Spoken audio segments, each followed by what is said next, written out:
Hello दोस्तों, स्वागत है आपका हमारे यूट्यूब चैनल पर। आज मैं आपको तापस पुसी सीड जर्मिनेटर के बारे में बताऊंगा। दोस्तों, बहुत से लोग सीड जर्मिनेटर के बारे में नहीं जानते होंगे। सीड जर्मिनेटर से मतलब होता है कि सीड का मतलब बीज, जर्मिनेटर मतलब वे जिसकी सहायता से बहुत अच्छे जमते हैं। यानी कि जब हम अपने बीजों के लिए एक उपयुक्त व्यवस्था कर देते हैं जिससे उनमें बहुत अच्छा अंकुरण होता है, लगभग 97-98% तक बीज जो हैं इनकी सहायता से जम जाते हैं। तो दोस्तों, सबसे पहले मैं आपको बताता हूँ कि ये कितने ml में आता है। तो दोस्तों, अगर आप इसकी छोटी सी शीशी लेना चाहें तो वह आपको 20 ml में मिल जाएगी। इसके अलावा 3 साल की उसमें एक्सपायरी डेट लगी हुई होती है, जैसा कि आपको इसकी बोतल में दिखाई दे रहा होगा। अगर हम इसके साल्ट की बात करें तो इसकी बोतल पे लिखा हुआ रहता है डिसॉल्व्ड ऑर्गेनिक 50%। अब वे क्या हैं ये हमको भी नहीं पता, सिर्फ इतना ही इसमें लिखा गया है। तो ये तरल पदार्थ के रूप में मिलता है। इसको हम चाहें तो कुछ बीजों में मिला सकते हैं और ज़्यादातर इसका स्प्रे ही होता है।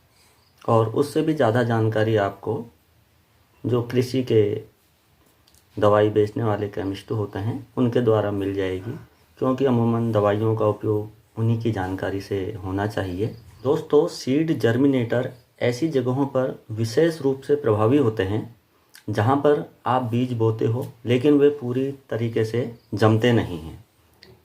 तो इस परेशानी से बचने के लिए, क्योंकि आज के समय में बीज बहुत ही महंगे मिलते हैं, तो ये उन बीजों के अंकुरण को जो है 97% तक जो है उनके अंकुरण क्षमता को बढ़ा देता है। ऐसी हमारे को जानकारी मिली है। तो दोस्तों, आप इसका छिड़काव गन्ने की खेती में कर सकते हो, गेहूं में भी इसका उपयोग हो सकता है, बाजरे में हो सकता है। इसके अलावा और भी सारी फसलें हैं, तथा आप इसको जैसे सब्जियां हैं, प्याज है, टमाटर है, भिंडी है, इन सब के बीज बहुत कॉस्टली होते हैं, तो इन जर्मिनेटर्स का उपयोग उनमें भी किया जा सकता है। हालांकि इसके अलावा भी और विधियां भी होती हैं जो बिल्कुल सरल और सस्ती हैं। वे मैं आपको नेक्स्ट वीडियो में बताऊंगा, क्योंकि सब कुछ एक ही जगह बताना पॉसिबल नहीं होता है। तो इन फसलों में भी आप इनका यूज कर सकते हो। को कितनी मात्रा में लेना है ये भी मैं आपको बताता हूँ।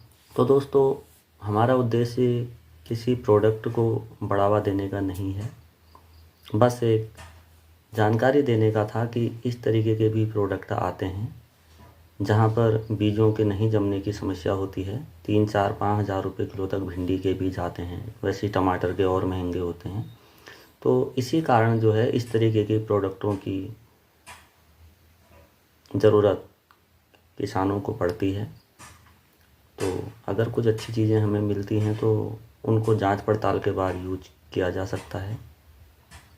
तो दोस्तों, अगर आज का वीडियो आपको पसंद आया हो तो आप वीडियो को लाइक और चैनल को सब्सक्राइब कीजिएगा।